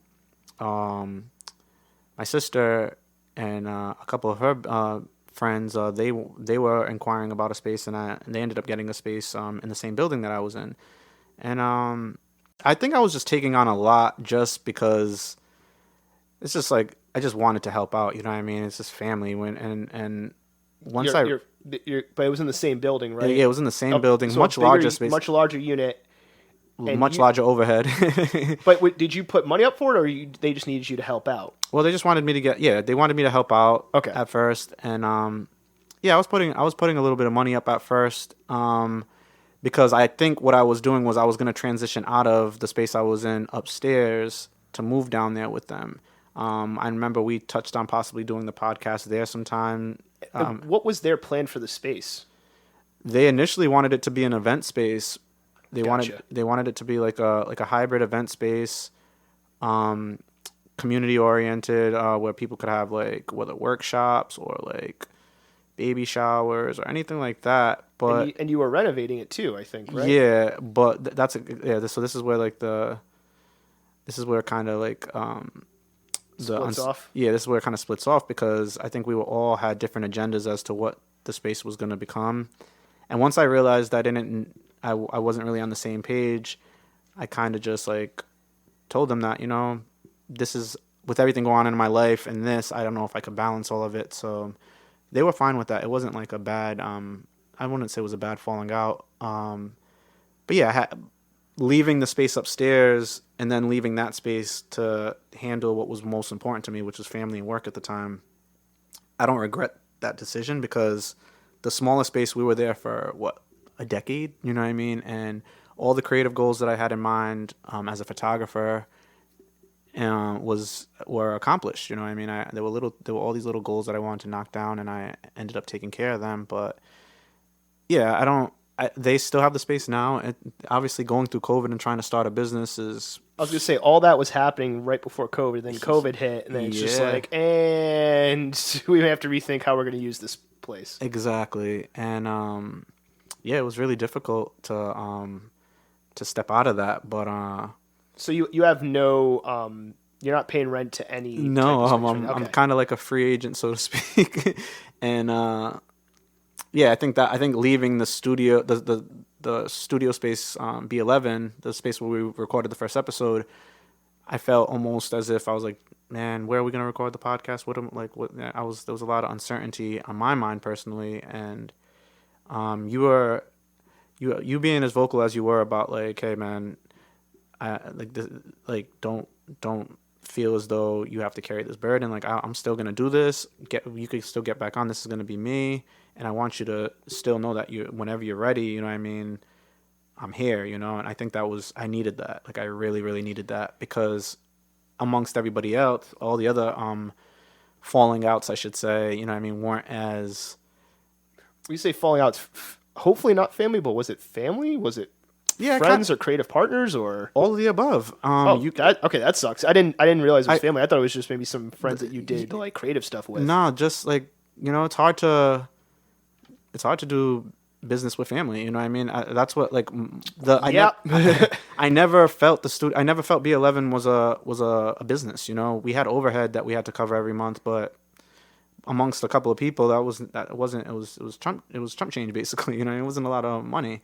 But at one point, like, I was like, dude, I'll put some money down to pay for the space, and then that didn't happen for various reasons. I think maybe from what you're telling me now, it was just a lack of understanding what was going to be done, you know what I mean? And even the space downstairs, like, great space, but it was just like a lack of clarity as far as what was going to happen. And obviously COVID disrupting everything made that a little more difficult, but I just didn't think it was a good fit. That's really well, no, I mean, I think there's some value in your side of that story, and I think you bring something up that's really important, that if you're going to go into business with family and or friends, be very, very, very careful, because it can ruin friendships, and it can break families apart. And the thing is, especially if you have one person that's more passionate or more about the thing than the other person, because I think Gary Vee made a good point. Like, if you run a business, you can't expect all your employees to be as passionate as you are, because that is still your business and you're running it. Like, they're just working for you. So if you have a duo, or if you go into a partnership with somebody, you better make sure that they are as passionate about this thing as you are, because if not, when things start, you know, either falling out or maybe like the tough times start to happen, and you're working more than the other person, or the other person, you know, you feel like the other person is not working as hard as you, or doesn't care about it as much, that turns into resentment, and that can like break a friendship apart, instead of being honest and upfront with who's really in it and who's really more passionate about it, or who maybe is, you know, being honest with yourselves and who's not passionate about it. Not saying that's what happened here. Yeah. But I think it to some, I think having at the that time, honesty and having that conversation is important, because if you don't, like, you could be X amount of years into it, or if you start losing money, God forbid, or it puts you in a financial straits where it's affecting your personal life, that turns resentment and anger down the line, which can really ruin things, ruin families, break up families, ruin friendships, ruin marriages. So I think there's like an important lesson that we both learned from that. It was just like you said, like when I told you, like, hey, we got this, and I'll go into my side of things, because I had a whole different view that was informed by other stuff. And I was really happy that you mentioned that, because at the time I wasn't as passionate as you were as far as the podcast goes. I was really like just trying to be a provider, you know what I mean, for my family, and just like kind of just, I was taking things day to day. And when COVID hit, I think that's how everybody felt. Everybody was just taking things day by day, you know? And I think it was a temporary feeling. I knew that once I got through this, I'd be able to find my rhythm again and get back to the swing of things. And I feel like that's what's happening now. You know what I mean? And this is a big step coming on here and talking with you and being so candid, just open about it, because yeah, it was a tough time. It was probably the toughest time of my life, and I'm happy I got through it, and I'm happy that we're here talking about it. I was happy you're willing to come on and do it. So because I'm thinking also when I asked you to do this, I was like, well, if he doesn't agree to do it, I could see why, because who wants to put this stuff out there to the public to all, probably right now 10 listeners. But hey, if this ever gets to be a famous show and you're in the archives, maybe it's in the thousands. But yeah. But my running parallel to that story you just told, my side of things was, and funny enough, I need to maybe stop hanging out with you and certain people in bars and having a joke, because those jokes turn into reality for better or worse. Because I think at the time, isn't that how a lot of things go though? You joke about something and then you leave it on, you think about it for a bit and you're like, this could wait. But people have known me like, oh wait, we can't say maybe we shouldn't say certain jokes around Jason because he's nerdy enough and OCD enough that he'll actually turn into reality. Okay. The office I worked at, I remember my immediate boss, who's also really into coffee, a fellow paisan from Providence, Emilio, if you're listening, what up, buddy? He had like a little Bialetti mocha that was like USB powered, which I thought was always hilarious, and you could make like a little coffee out of. But I had coffee in the office, and to the point where he was like, there was a Starbucks down the street, which I don't like Starbucks. I am marveled by Starbucks though, that it's consistently bad wherever you go, but it's the same type of consistently bad, but I still don't like it. I even tried the nitro. I'm like, nope, it's still the same Starbucks though, just nitro, but it's still bad. But he was getting nitro, and Flex then bombs. and then he was like, oh, it'd be great, because we had like the coffee in the office and in the cafeteria was not amazing. It was like the generic, they bought it from some company. It wasn't good either. But I was super into coffee, and I remember he made a joke. He's like, oh, I wish we could have nitro here. And I took that as challenge accepted.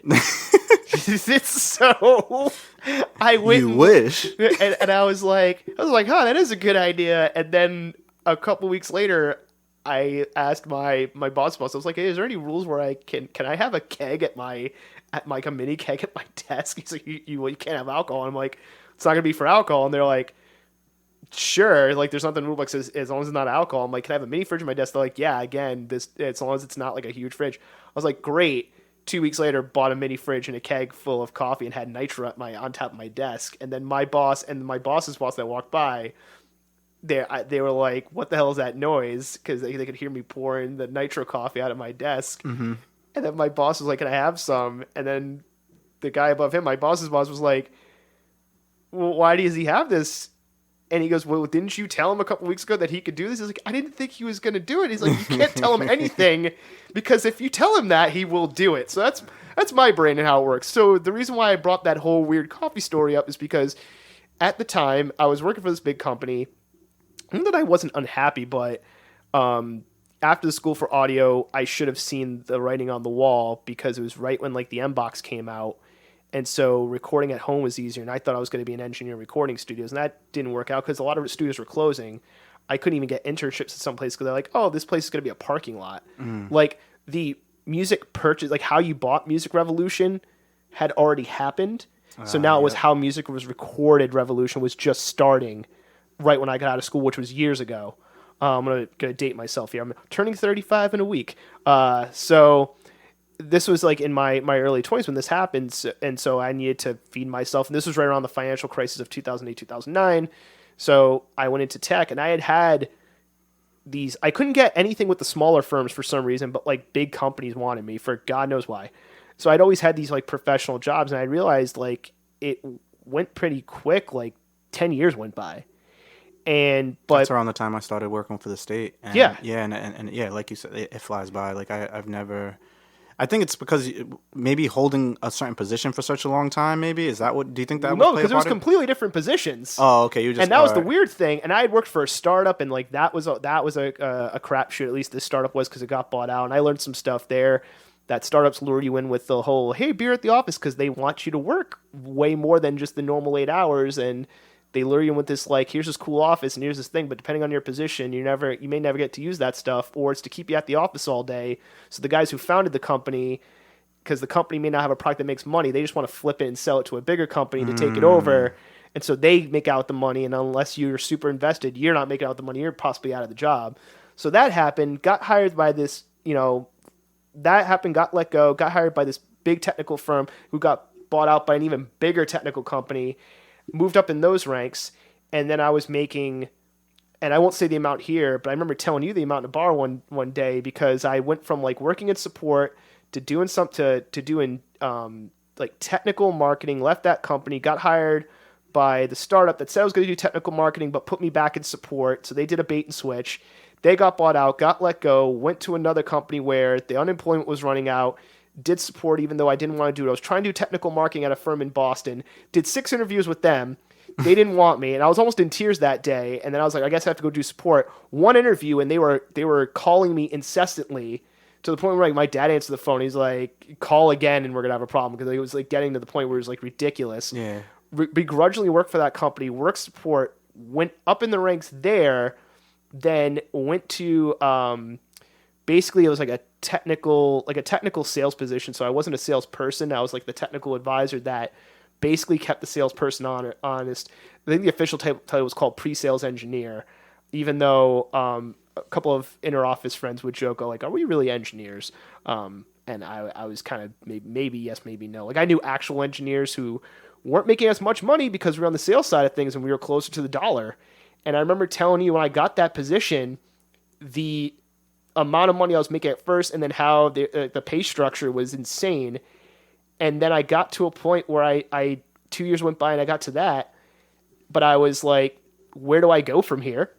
And I was having like not a midlife crisis, but more of just a crisis of like, what else is there to do? Because at least with my family, and I don't know if you ran into this, but at least like with my family, it was the whole, I think this is changing, but, and I'm not blaming my family for it, and I can't blame parents for it, because this is what they knew. Like, you went to college, you got a good job, then you settled down, wife, kids, and you just then repeat the process. Mm-hmm. And so that's what they taught me. And then I had gotten the job, and I got the job where I made more money than my parents ever did, more money than most people in my family. Told you the amount, and you were like, this is insane. Yeah. And I was like, good thing early 20s me didn't have this job, because early 20s me would have had a drug problem and multiple baby mamas. If you gave early 20s me that amount of cash, it would have been bad. Like, I'm glad that I got it a little bit later on in my career.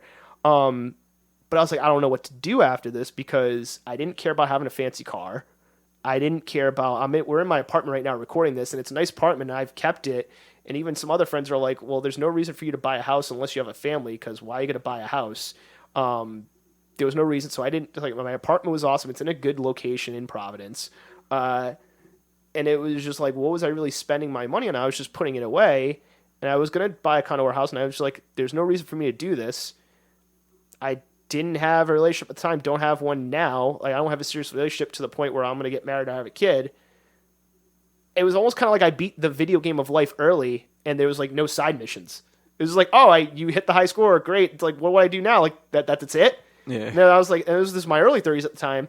And then you and I had joked, and I was like, like, I got another position in the company which gave me a little bit more money, and I thought it was going to let me flex my creativity, because my bosses and stuff knew I was creative, but they were just like, we love it that you are this way, and it helped out with certain things, and certain stuff that I created in that company is still used to this day. I still get like people talking to me about it, which is awesome. Like, I got a little bit of a legacy, but it's like, where do I go from here? Got a new position where it was the creativity I thought got to be used. It didn't.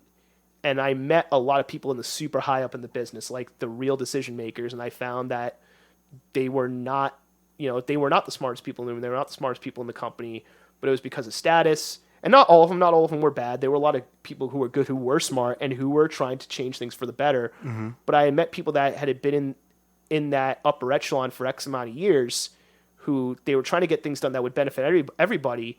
And one guy had spent like 5 or 6 years. He was retiring, and he spent 5 or 6 years to do one thing, and he couldn't get it done because of red tape, because of certain executives with egos, or I would say stuff like, hey, I know this problem you have. I know this division of people that could literally solve that problem for you. You should just go give them a call. And I think the reason why they didn't give them a call was because that executive can't put that thing on their resume, or executives were pushing things that weren't the best idea, but they could put it on their resume that they pushed this program through, regardless of whether it was good or bad, because that looks better for them when they go up the ladder again. And I just sat there going, like, if this is the rest of my life in this career, regardless of what company I go into, if I'm gonna have to deal with this, I'm done.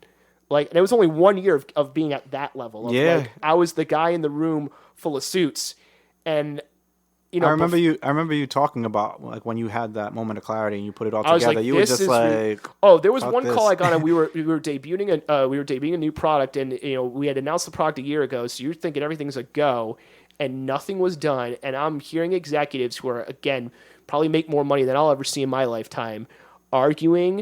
It was a Zoom call, and because it was COVID, and I had to they were forcing me to turn my camera on, which I already thought was ridiculous, and I had to sit there and grind my teeth almost. I almost chew my teeth on my head because they were arguing like children, and I was like, can't get anything done.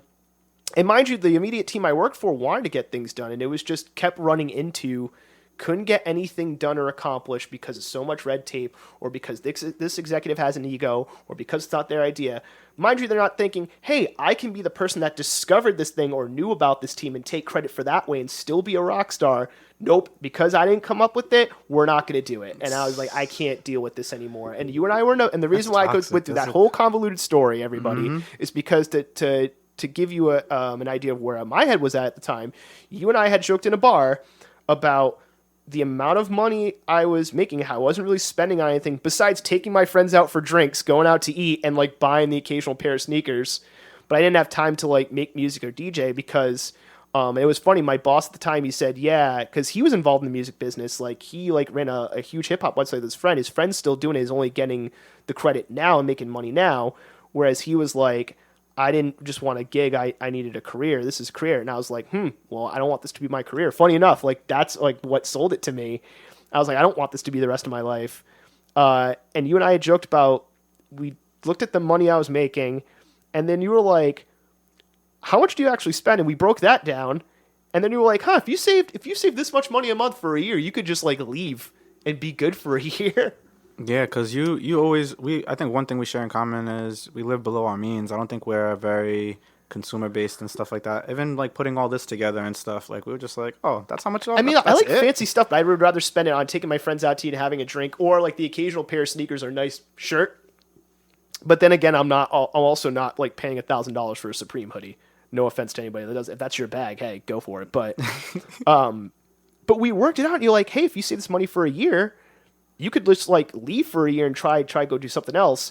Yeah, I had to ask you. I was just like, if you were to step, how would you feel if you was to step away from all that for a bit? You just put some money aside and just do you. You know what I mean? And you were like, yeah, I could do that. And then the first seriously? Couple, and then it's we figured out a goal number. I'm like, all right, because this was in December, and so from December to December, it was. All right, you have to put this much money away. And at first I was like, there's no way I'm going to do that. And then the first month happened, I did it. Second month happened, I did it. Third month, fourth month, and then I was like, oh, this is going to happen. Then I was planning me leaving, and then I actually left. And I left a job of a lot of money to go into the unknown. I'm like, well, I can survive for a year because you're not going to get unemployment for quitting. So I was like, I can survive for a year, even with COVID happening, which may or may not be the dumbest decision, or it could be a brilliant one, depending on how you look at it. I left. And so I had done all that, and I was dealing with that, and then dealing with telling my family, not that I didn't care, but I was like, I was going to do this either way, and if my family had an issue with it, and I think at first they did, and then when I was like, well, I'm not happy, I'm not miserable, but if I have to keep doing this, I'm going to be miserable, and if we don't have this conversation now, I'm going to resent you in 10 years from now, when I did a life I didn't want, and I'm going to look at you angry. And I was like, so I'd rather us be angry for a year at each other now. And I think it was like that for almost a year. And then finally they were like, oh, okay, I get it. Because I was like, what? They're like, oh, well, you left for a year. And what if they don't accept me back? I'm like, I can always go back to that. I can always go back to a job that paid less. Because, well, the other thing I forgot to mention, which was huge, is right before that December part happened, October I had paid my car off, which still runs. knock on whatever wood this is. And I had paid off all my student loans, and I went to college twice. I went for audio and I went for networking, computer networking, not social networking. I had paid those student loans all off. So I had no debt, which I think is huge as well. So I had no debt, no college debt, no car debt, paid all that off. So it was just my rent and my utilities. And this is why I was able to save that much money in a year's amount of time. And I consider myself very lucky.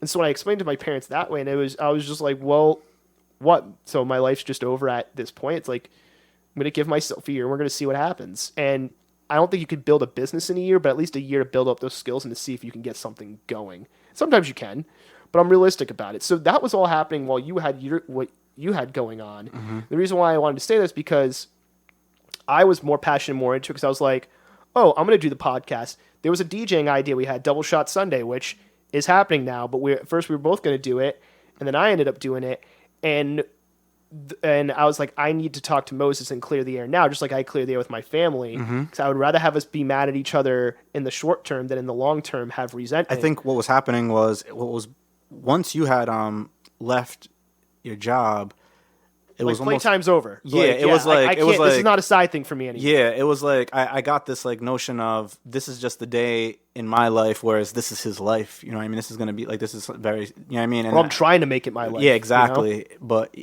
from a time perspective, and it's just like a day-to-day perspective. And that was when you had approached me, that I was very, very blessed for you to just be the one to kind of air it out. You know what I mean? Your personal life was going through one transition. My professional life was going through, not that it didn't affect my personal life. It did, but my professional life was going through that transition. So those two things were happening at the same time.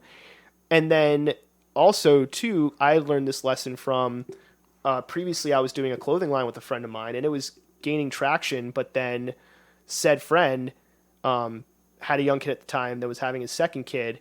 And it was every time I wanted to put something out or we were missing opportunities because I wanted to be respectful of them, respectful of what we were doing.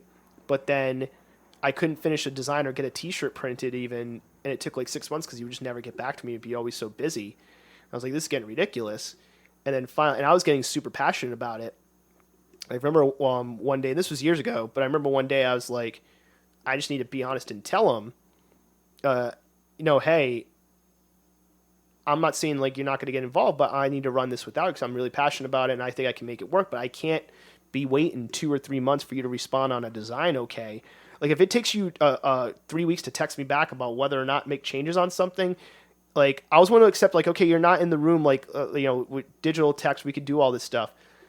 No, I'm like, well then something's got to give. I'm like, I want to take this over because I felt like I was putting more work in. And that initial conversation, he was like, no, you can take it over. I'm like, dude, you can come back whenever. Like, I know you have like, you got kids, you got responsibilities. And at first it was cool. And then that friend didn't talk to me for a year and I didn't know what happened. And then finally a year or two later, he hits me up one day and we go hang out and he had to admit that he was mad at me and he never told me.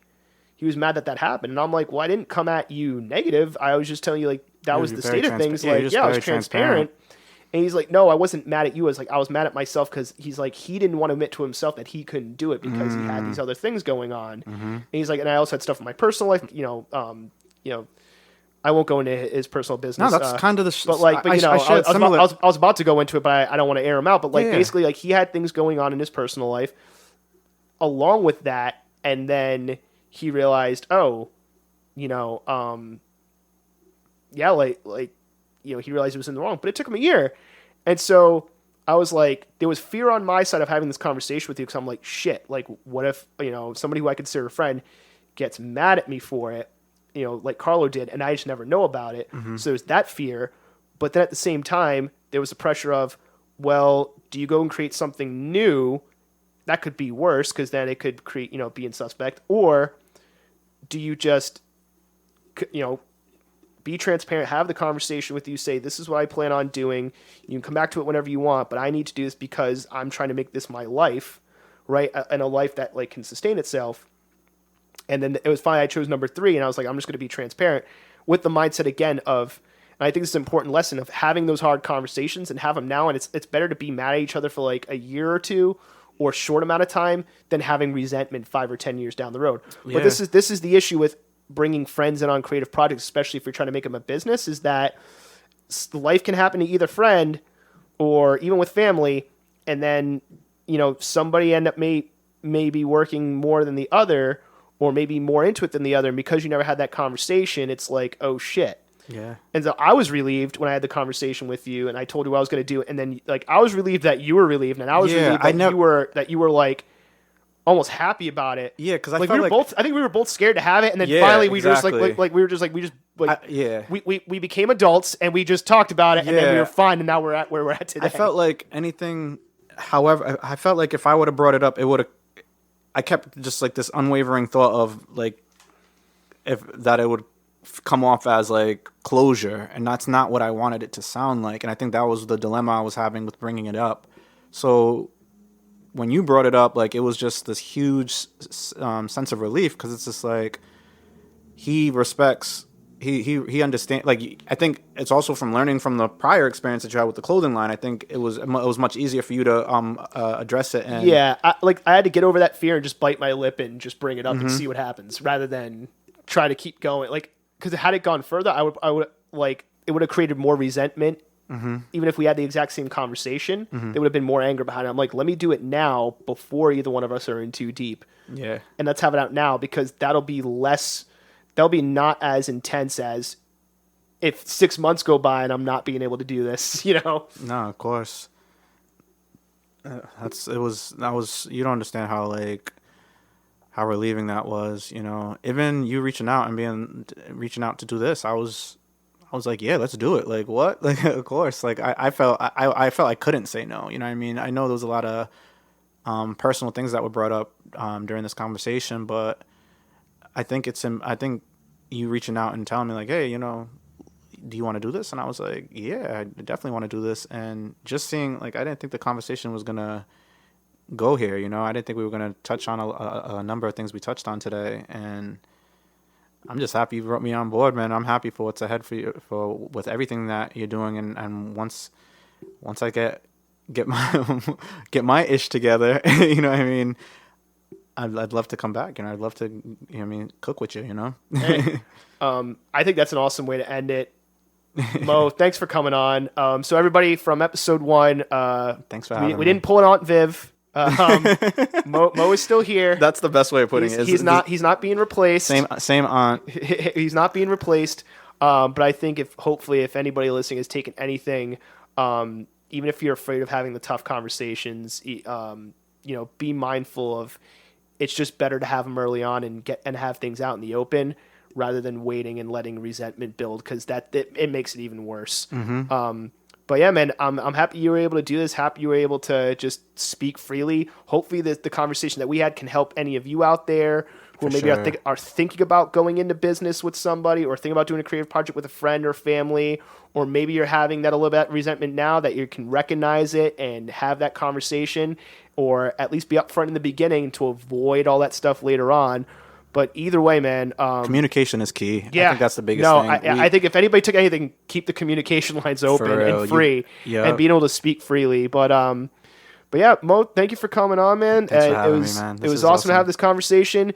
Whenever you want to come back, whether it's just an episode here or there, or come back into the fold fully, that double shot, whatever, man, the door's open, buddy. Yeah, you'll definitely be seeing me soon for sure. Or hearing you soon. Yeah, hearing me or seeing. No. Aha. Aha. And that concludes this episode of the Creative Capital Show. Thanks for listening, and a special thanks goes to my guest, Moses Sium. Mo, can't wait to co-host with you, buddy. The Creative Capital Show is hosted, recorded, edited, mixed, and produced by me, Jason Sylvia. You can listen to The Creative Capital Show over at our website, creativecapitalshow.com. We're also available on Anchor FM, iTunes, Spotify, Google Podcasts, SoundCloud, and all other major podcast hosting platforms. If you like the show, please subscribe. Helps the show out a lot. And be sure to follow the show on Instagram, Twitter, TikTok, LinkedIn, and YouTube. I hope you enjoyed the show, and until next time, keep on creating.